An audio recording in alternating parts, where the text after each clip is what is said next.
Assalamualaikum warahmatullahi wabarakatuh. Sebelumnya, kami ucapkan terima kasih kepada Bu Feni Soraya Dewi, MSI, selaku dosen mata kuliah Akuntansi Keuangan 2, dan teman-teman semua.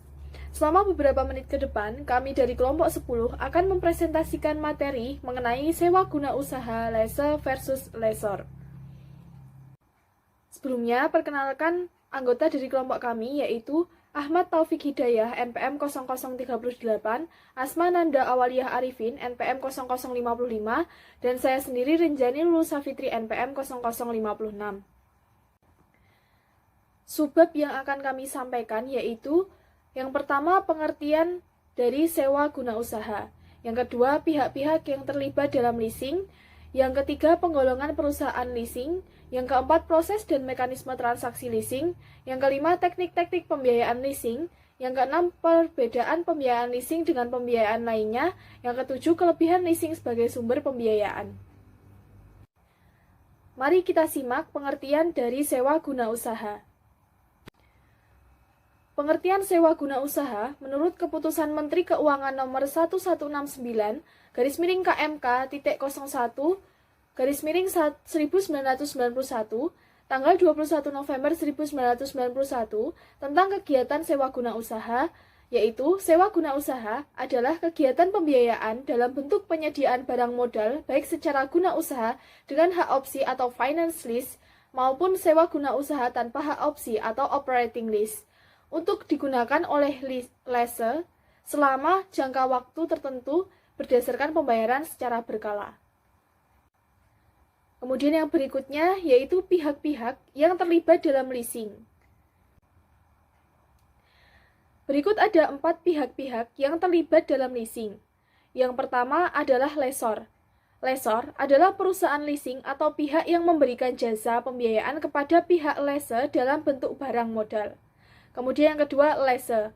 Lessee adalah perusahaan atau pihak yang memperoleh pembiayaan dalam bentuk barang modal dari lessor. Kemudian yang ketiga, supplier.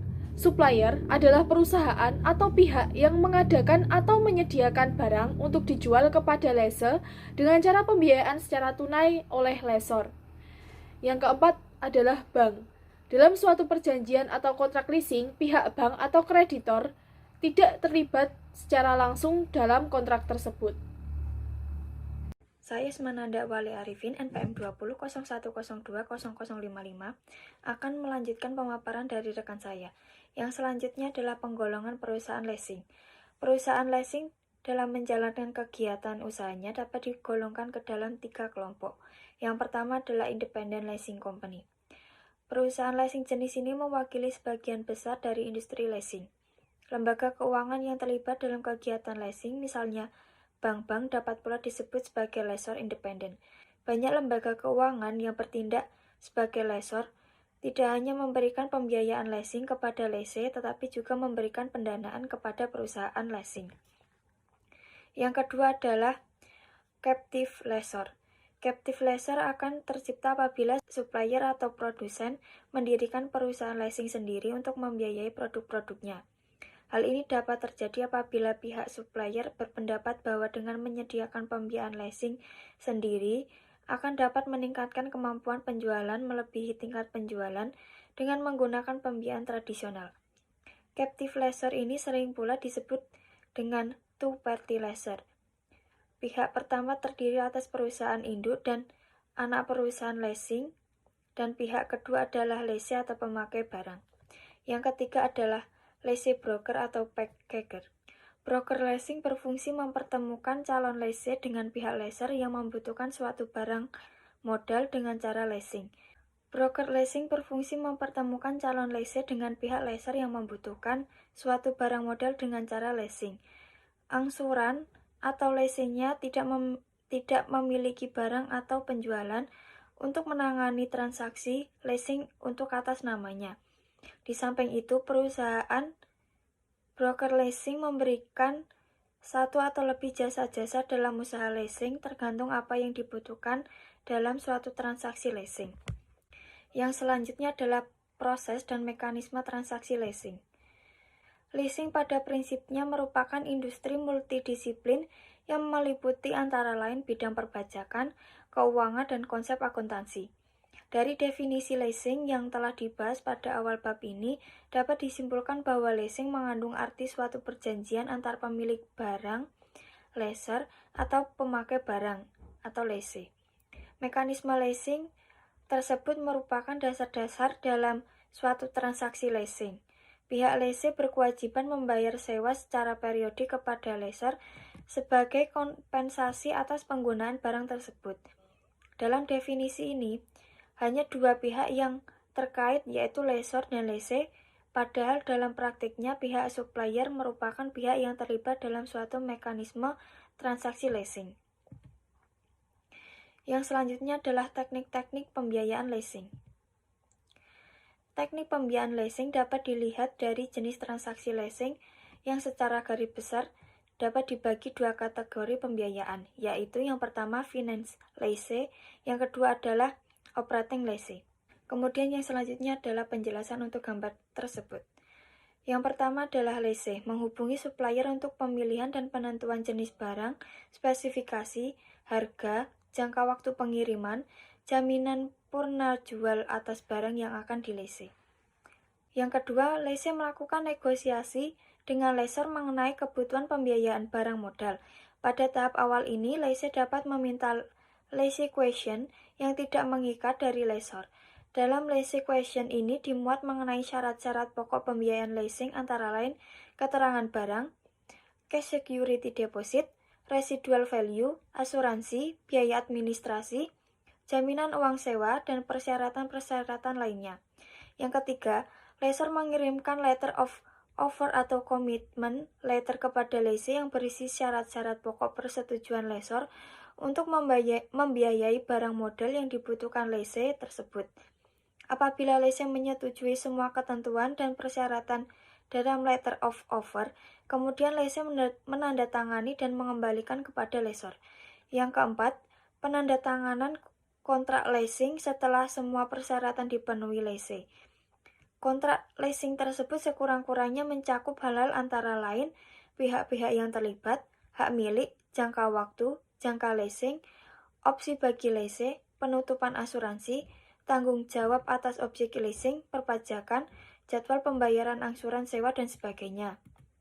Yang kelima, pengiriman order break kepada supplier disertai instruksi pengiriman barang kepada lessee sesuai dengan tipe dan spesifikasi barang yang telah disetujui.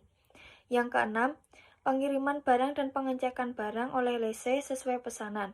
Selanjutnya, lessee menandatangani surat tanda terima dan perintah bayar dan diserahkan kepada supplier. Yang ketujuh, penyerahan dokumen oleh supplier kepada lessor, termasuk faktur dan bukti-bukti kepemilikan barang lainnya. Yang kedelapan, pembayaran oleh lessor kepada supplier. Yang kesembilan, pembayaran angsuran atau lessee payment secara berkala oleh lessee kepada lessor selama masa sewa guna usaha yang seluruhnya mencakup pengembalian jumlah yang dibiayai serta bunganya. Baik, saya Ahmad Taufik Hidayat, NPM 0038 akan melanjutkan presentasi. Financial liens dapat dibagi dalam beberapa bentuk transaksi sebagai berikut. Yang pertama, direct financial liens, sell and liens back, leverage liens, syndicate liens, cross-border liens, dan yang terakhir, vendor program. Operating liens.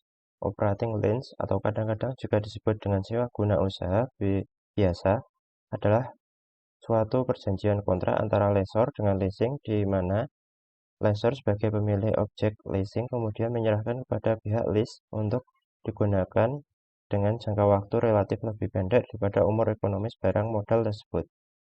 Operating liens dalam pelaksanaannya membutuhkan suatu keahlian khusus terutama untuk pemeliharaannya dan pemasarannya kembali barang modal yang dilienskan tersebut.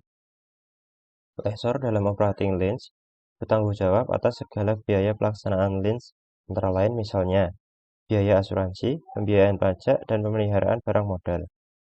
Hal ini disebabkan lessor mengharapkan keuntungan dari kontrak leasing berikutnya. Perbedaan pembiayaan leasing dengan pembiayaan lainnya. Metode pembiayaan. Jenis barang. barang bergerak dan tidak bergerak, penyewa atau pembeli, perusahaan perseorangan, bentuk perusahaan pemilik barang, badan hukum perusahaan leasing, jangka waktu menengah, besarnya pembiayaan biaya bunga 100% dan bunga plus margin. Akhir kontrak, menggunakan hak opsi untuk membeli seharga nilai ke debitur sisa, atau memperpanjang kontrak dan mengembalikan kepada lessor. Sewa beli, jenis barang bergerak, penyewa atau pembeli, perusahaan perseorangan, bentuk perusahaan, supplier pemilik barang, jangka waktu pendek, besarnya pembiayaan biaya bunga 80% dan tinggi. Akhir kontrak, barang menjadi milik penyewa. Sewa menyewa, jenis barang, barang bergerak, perlu pemeliharaan perusahaan. Bentuk perusahaan, supplier pemilik barang, jangka waktu, menengah atau pendek atau jangka panjang lebih rendah. Besarnya pembiayaan biaya bunga, bunga plus margin spread. Akhir kontrak, barang kembali ke pemilik. Kredit bank, jenis barang, semua jenis investasi, perusahaan atau pembeli, perusahaan perseorangan, bentuk perusahaan pemilik barang, bank atau debitur, jangka waktu pendek atau menengah, besarnya pembiayaan biaya bunga 80% sama interbank plus rate plus. Akhir kontrak, kredit lunas, jaminan kembali. Kelebihan leasing sebagai sumber pembiayaan. Kelebihan leasing sebagai sumber pembiayaan yaitu pembiayaan penuh, lebih fleksibel, sumber pembiayaan alternatif, off balance sheet, arus dana, proteksi inflasi, perlindungan akibat kemajuan teknologi, sumber perusahaan pelunasan kewajiban, kapitalisasi biaya, resiko keusangan, kemudahan penyusutan anggaran, pembiayaan proyek skala besar, dan yang terakhir meningkatkan debt capitality. Sekian presentasi dari kelompok kami. Apabila ada kurang dan lebihnya, kami mohon maaf yang sebesar-besarnya. Assalamualaikum warahmatullahi wabarakatuh.